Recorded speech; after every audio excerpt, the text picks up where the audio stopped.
ஒரு நாள் காலையில் சின்ன பறவை மீனு மிகவும் மகிழ்ச்சியாக இருந்தது. அந்த நாளில் அவளுக்கு விடுமுறை.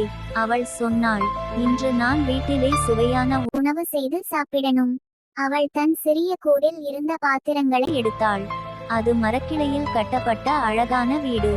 அங்கே சிறிய கிண்ணம், ஒரு சிறிய கரண்டி, சில விதைகள், பழங்கள் எல்லாம் இருந்தது. ஸ்ட்ராபெர்ரி சமையல் துவக்கம். மீனு எண்ணினாள், இன்று பழக்கூட்டு பண்ணலாம். அவள் காடு முழுக்க பறந்து சென்று சிவப்பு நாவல் பழம், மாம்பழம், நெல்லிக்காய், சில நெல் விதைகள் எடுத்து வந்தாள்.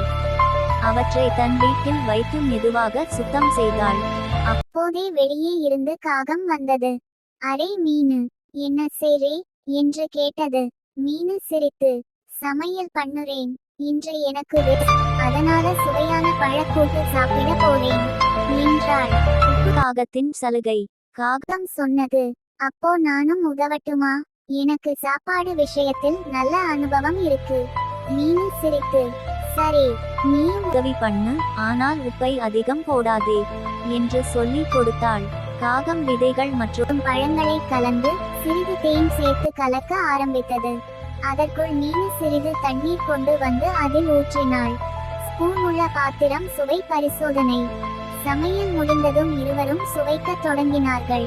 மீனு ஒரு சிறு துண்டு சுவைத்ததும், வாவ், இது அருமையா இருக்கு என்று மகிழ்ச்சியுடன் சொன்னாள். காகமும் சுவைத்து, அட இது சுவையாக இருக்கு, ஆனா கொஞ்சம் தேன் இன்னும் போடலாம் என்றது. அவ்வளவாக அவர்கள் சேர்ந்து சிறிது தேன் சேர்த்தனர்.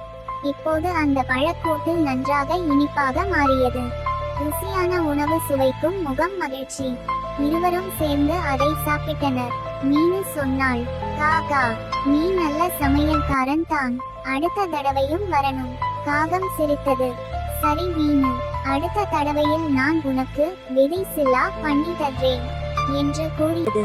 அவர்கள் இருவரும் சிரித்தபடி மகிழ்ச்சியாக அந்த நாள் முழுவதும் இருந்தனர்.